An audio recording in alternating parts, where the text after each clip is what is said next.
Elsewhere, someone is spending their family vacation stuck in a cab listening to gridlock traffic. Not in North Carolina. For richer experiences, get real experiences. For real, visit NC. If you've been struggling to fall asleep or stay asleep, try listening to a guided meditation tonight on the Sleep Meditation for Women podcast. Meditations are a natural, easy way to quiet your mind and relax your body so you can get the sleep you need.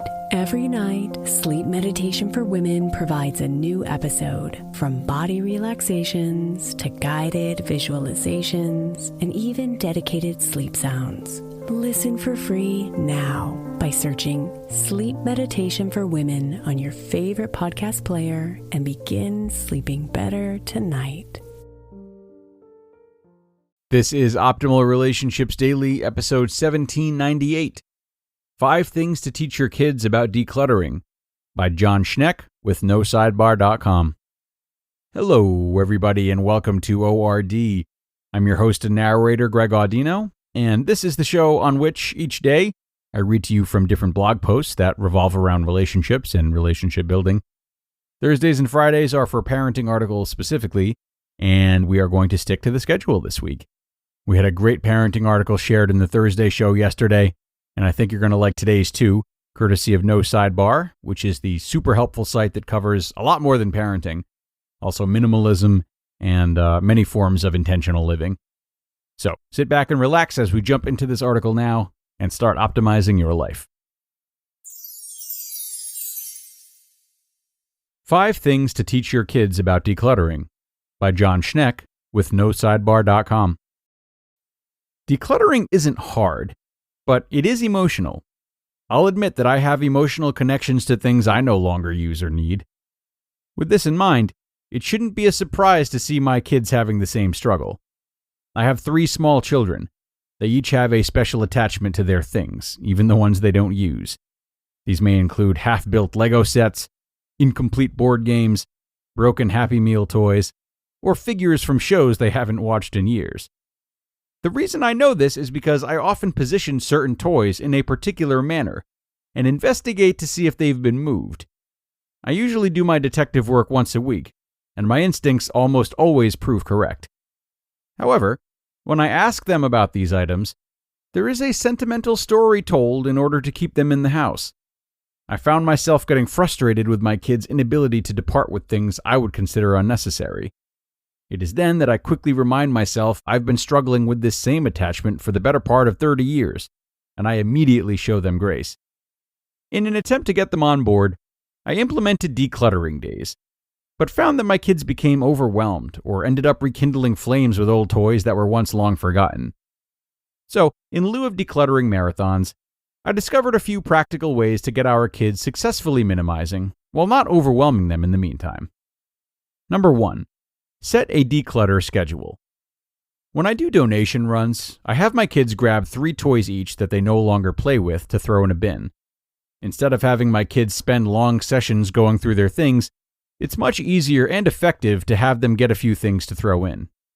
This practice also teaches them the act of letting go, even though it's only a few things at a time. Often these items will be small, but in the long run, 9 items at once can make a big dent in decluttering your home. Number 2. Have your kids count their possessions. This is a method that I've used with my 8-year-old. One day when I was helping him clean up, I had him count how many books he had. The number was surely in the hundreds, but he did it. Before he accomplished this feat, he was certain that he did not have any books worth parting with. After he had put his hands on each book, he was able to let go of nearly half of his collection. There was a light bulb moment, and he realized he did have more books than he needed. At one point, he chuckled as he passed 95 in his counting exercise. It was quickly obvious to him that he had a lot of books he could part with. Once he passed the emotional hurdle, he found several that he knew he could let go. Number 3. Create a toy boundary. My son has Legos upon Legos upon Legos. There have been times when Legos are everywhere. We purchased him a set of shelves with 3 large drawers. Our deal is that he can have as many Legos as he wants, so long as they remain in this space. This method can be scaled up or down with many locations or categories. For example, you may allow your child to keep as many books as will fit on one bookshelf. This works well, and it gives your child a clear boundary to work within. Number 4. One in, one out. This system works well during holidays and birthdays when toys come in by the dozens. Give your child 2 Rubbermaid tubs and inform him or her that when one bin is full with new Christmas or birthday gifts, the other bin must be filled with existing toys to sell or donate. This is typically a good time to do this type of activity because your child will be so thrilled with a large haul of new toys. Filling the bin with old ones won't be as painful.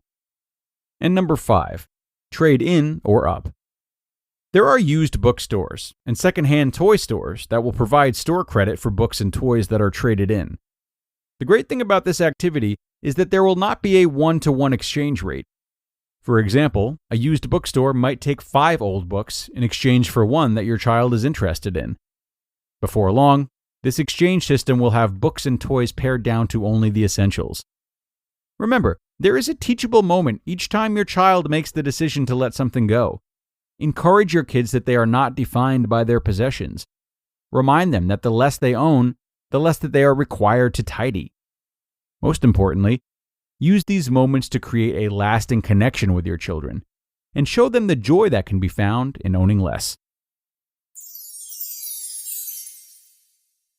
You just listened to the post titled 5 Things to Teach Your Kids About Decluttering by Jon Schneck with NoSidebar.com.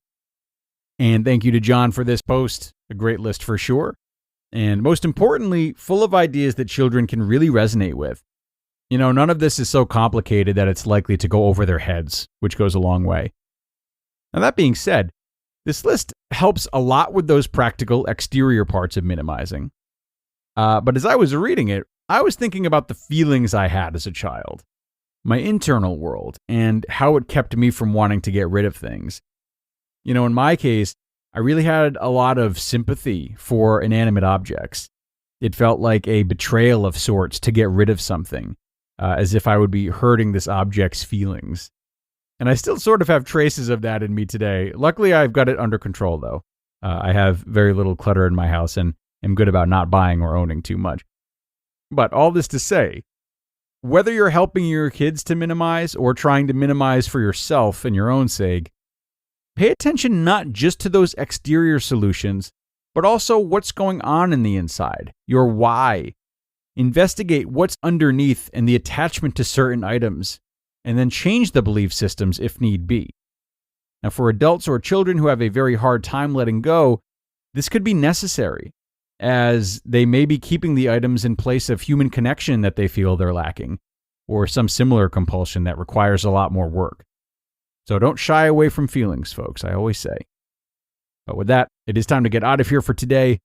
Thank you so much for tuning in as always, especially on a summer Friday. Enjoy yourself today, be safe, and I hope to see you tomorrow for more ORD. That's where your optimal life awaits.